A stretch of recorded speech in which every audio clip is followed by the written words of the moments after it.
Welcome to another episode of Wealth Beyond Numbers. I'm your host, Dennis Coral, and we continue with Patty Fuenzalida, mindset coach and founder of Coral Gables Hypnosis. Patty, I have a lot of respect for you.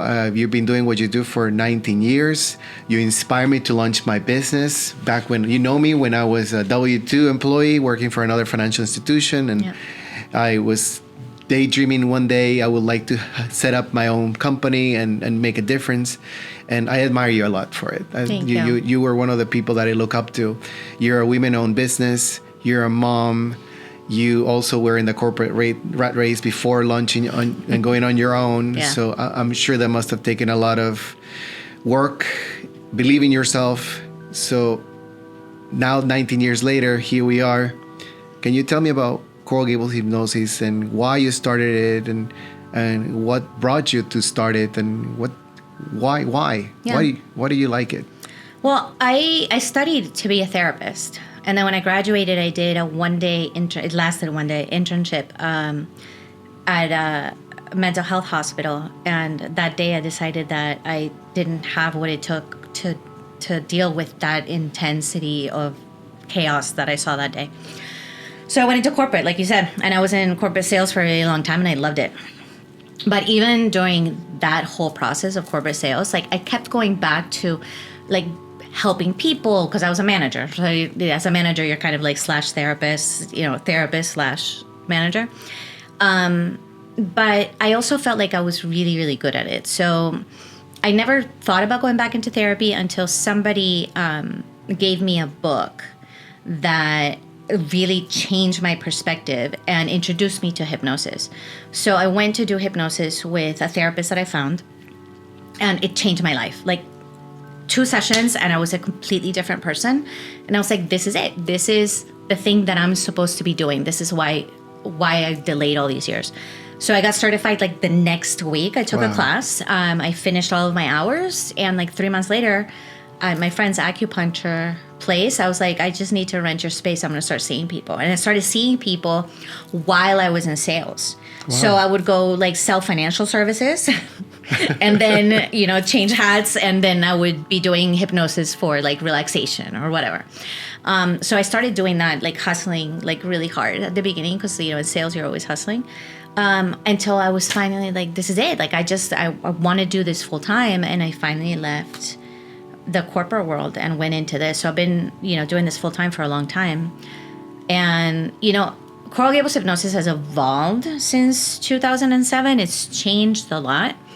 I've had people that come work with me that I've trained myself because it's really important to me that they do things like, with the integrity that I like to have my work done. So about 3 years ago, no, it's got to be more now because of COVID. So it was like 2021. I started teaching other people formally instead of just training on the go. I developed a curriculum and I started certifying other coaches and therapists in how to do hypnosis the right way. And then that evolved into hypnosis and Reiki and breath work and all of these other tools that I've brought together. So today I have my own certification where I certify coaches and therapists, and that's really where I'm spending most of my time now. Like my one-on-one sessions are limited at this point because most of my time is there in, writing the curriculum and doing a little bit of corporate work with that.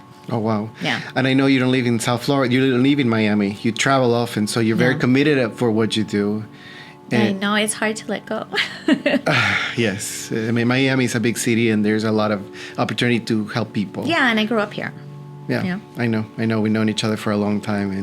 And Miami is a very special city, and it continues to evolve. And it's not just the traffic. It just continues to grow as a city. Oh, it's changed so much. And there's so many people coming in, and a lot of people need help and assistance, especially with our minds as we all, so we transition in our lives. Yeah.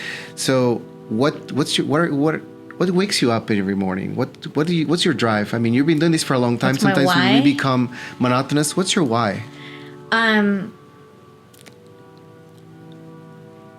I think it's something that you and I have talked about before.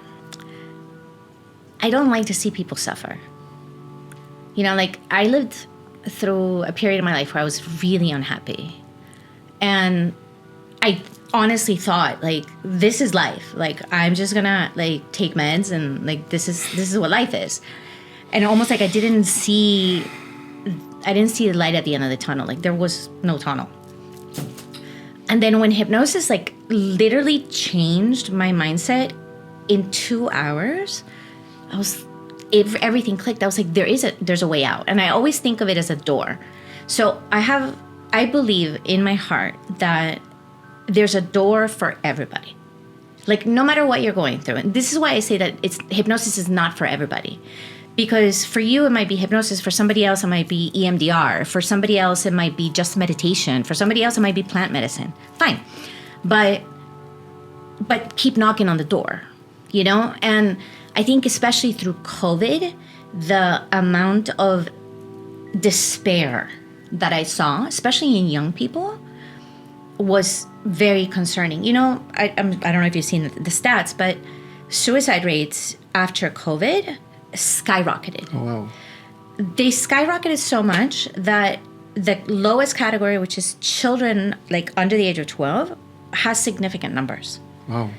And I have a 12-year-old, I have a 16-year-old, I have a 25-year-old, but I can't imagine my little one being in that level of despair. So to me, the reason that I keep driving to Miami to see my clients, you know, the reason that I get up to continue to write curriculum and to finish the book and to do all these things is because I want everybody to know there's a door.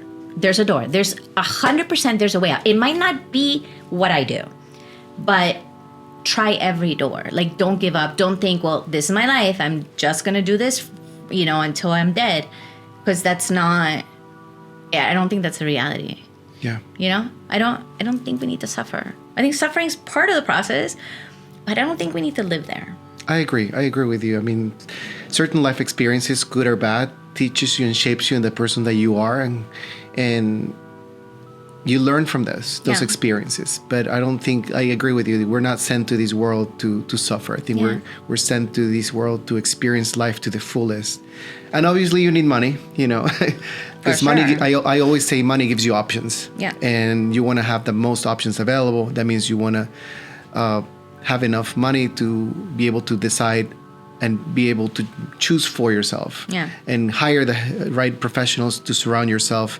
And I like the approach of knocking on that door. And I did not know about those percentages. I'm a father, as you know. My son is 11 now, and I like him to be as well prepared in life as possible. Yeah. And I think that starts from us.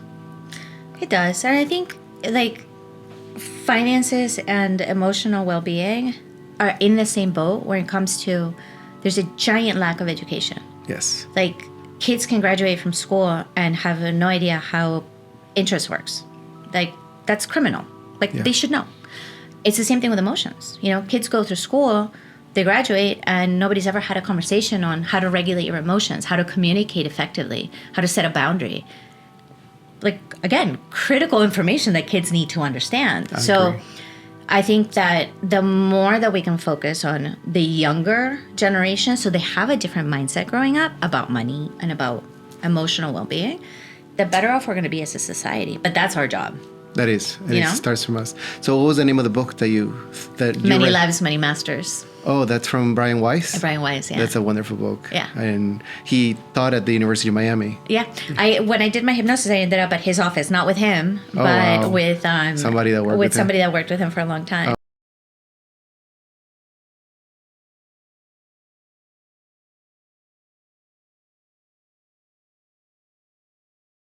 Oh, I haven't read that one. No, you can find it in Audible, but it's a wonderful book. Yeah. I really like it, and it's teaching me it's getting me into the habit of wanting to do more meditation, and I've seen an impact on myself and been more aware. I guess that helps me become more aware and more self-centered. Yeah. But that's amazing.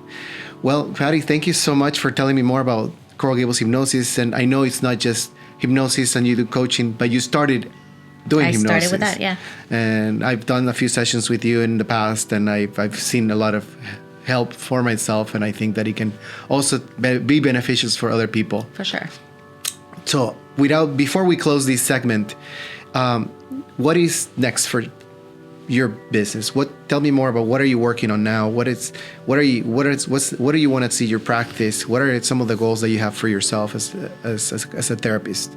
So right now I'm, as you know, going through a transition, right? I'm going to be leaving the one-on-one practice sooner than later, by the end of the year, and really just focusing on teaching.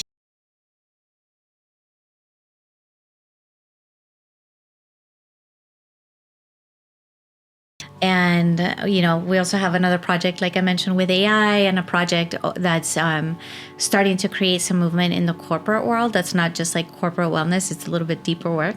So I have a lot of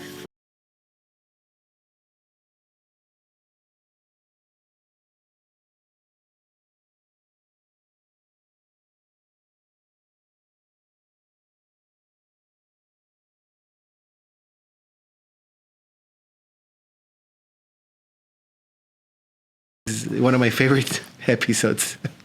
Thank you so much. I'm Dennis Coral from Coral Wealth Management. Thank you for watching.